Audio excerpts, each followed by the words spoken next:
Hi and welcome back to Wappler Unwrapped. This is part 2 in the lesson regarding creating an update form. So where are we going to start? First of all, remember when we created that data query? We look at a query builder. What we didn't do was to ensure that the fields were in the order in which we wanted them to appear in the form. I did that deliberately just so that we can show how easy it is to change the order once we've actually created the form. So first thing I'm going to do is just move these into a more common sense order. Obviously the university name, that's what it's all about, should be at the top, so we can simply just drag it up to where we want it. Logically after the name would be the address, which falls within the street field. I'm just going to say at this point, this data is something I inherited through a project I've been working on. Data in the places is a little bit suspect, but that's what I've got to work on, I'm afraid.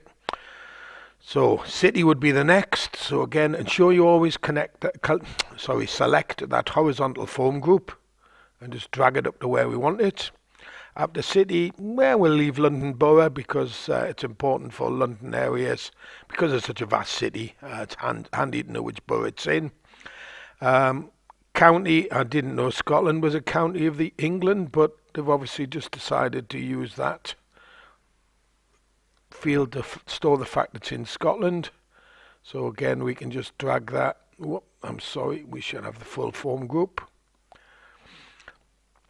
And then lastly, typically an address, we would have the postcode.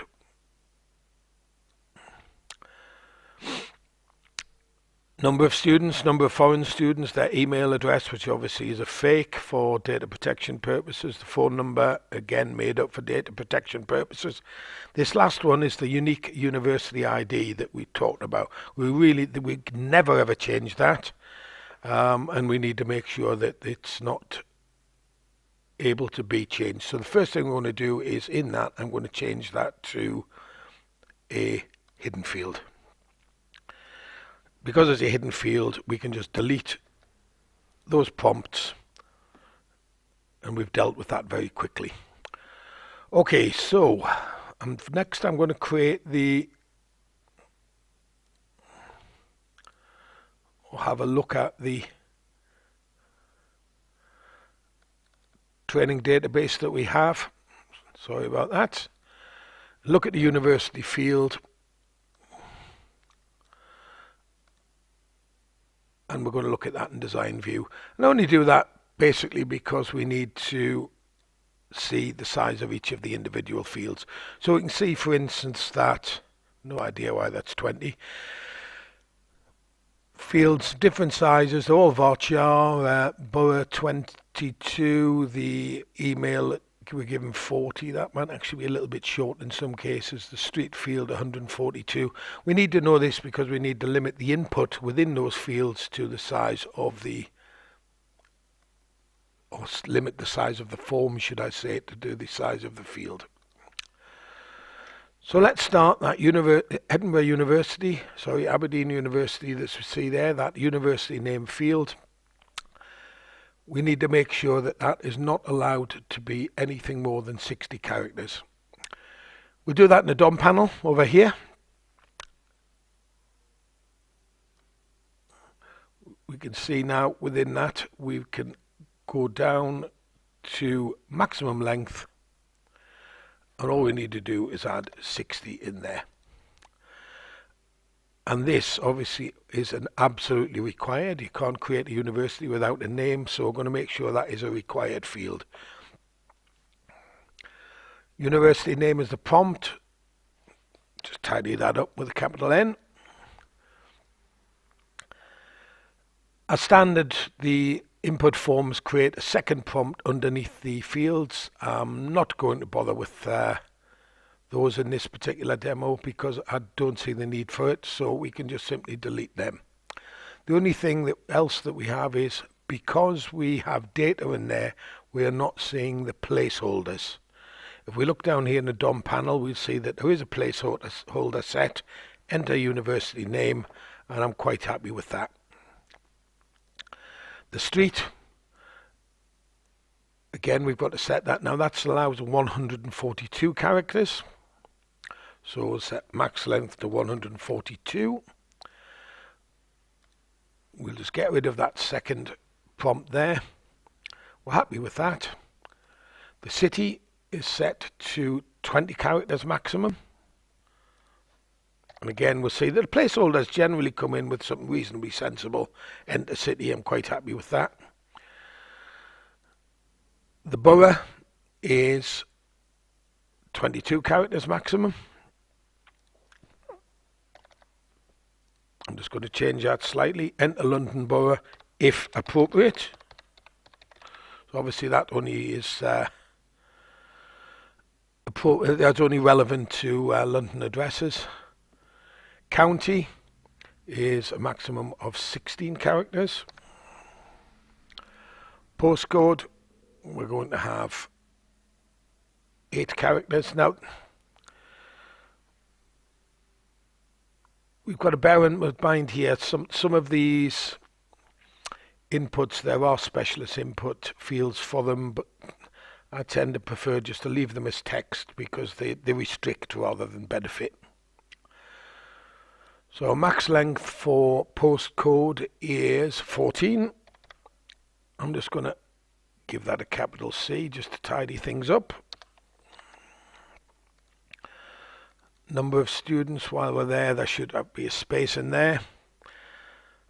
That's set to text. I'm absolutely fine with that. I don't have a problem with having that as a text. However, just because we should be a little more pedantic in the view of the fact that we're in a training course, I'm going to switch back in the app structure and let's just change that to a number field. Number of foreign students, same thing again, we'll just change that to, just change a placeholder and we'll change that to a number. While we're busy, if we pop back in the DOM panel, and sort of jumped ahead a little bit there, we can also set maximum lengths there. So max values and min values. But I'm not going to do that. We will, however, reduce the size of that. I don't think we really need any more than, let's say, 8 characters for that field. And same with that.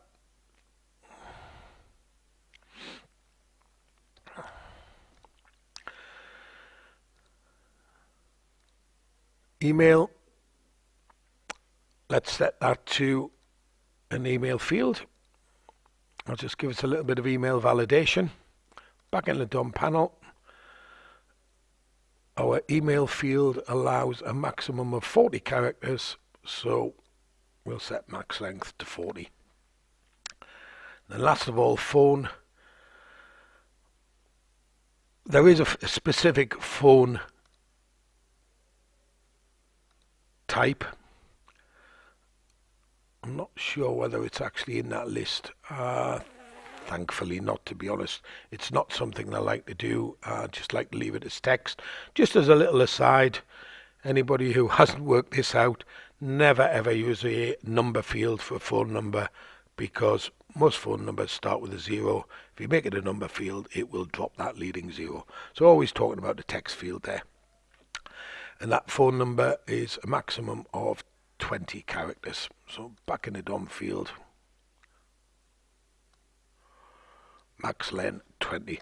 I think we've hit them all. Do you know what? If we missed the odd one, let's not worry about it. The process is simple enough. We just repeated the same process over and over again. So you really should know what you're doing about now. We'll just take those prompts out now.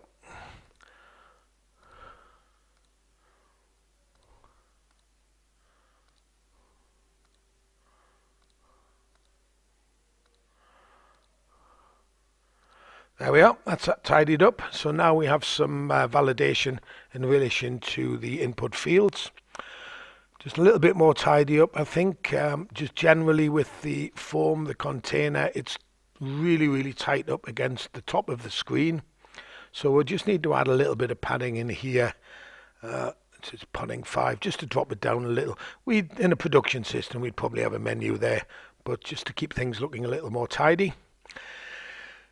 What was very obviously missing when we were working with this before was some sort of confirmation that something had been saved. That's really easy to do in Wappler. I'm just going to close that down for the moment. If we go back to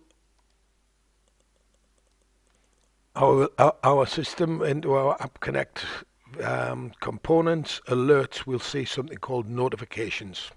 This was introduced, I think, in version 1.2.3. There was a more convoluted method required before then. And just add that notification element to our system. Now what we can do is we can go to the form, dynamic attributes, dynamic events, my apologies, and we'll see we have Server Connect there. Select that and say on success.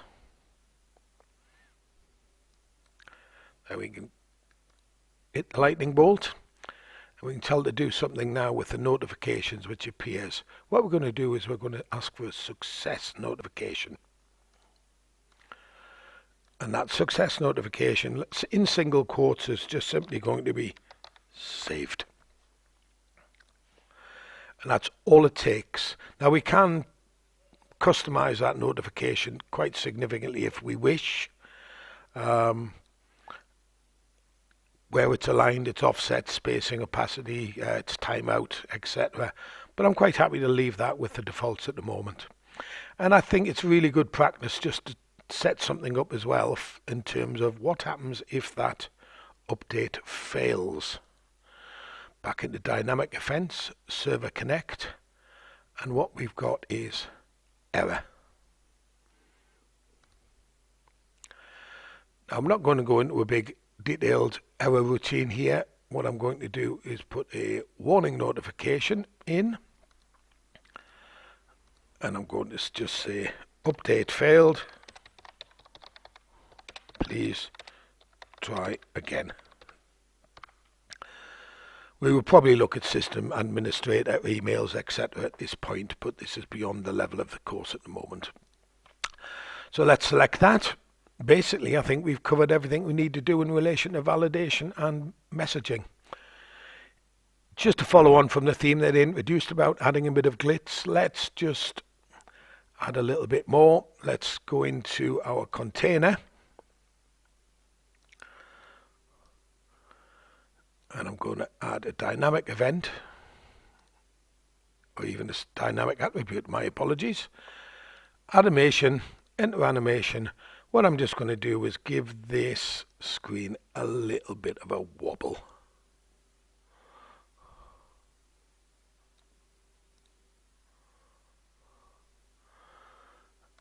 Okay, let's save. Let's open that in the browser. And there we are. We have a little bit of a wobble to the screen. Our save button drops in. Now, if we save, we'll see that we get the confirmation message. Just to show that it is saving, we'll just add a 90 on the end of that. So thank you for joining me on the part 2 of creating an update form. Our next lesson will be inserting a record into the database. Thanks for joining me, and goodbye.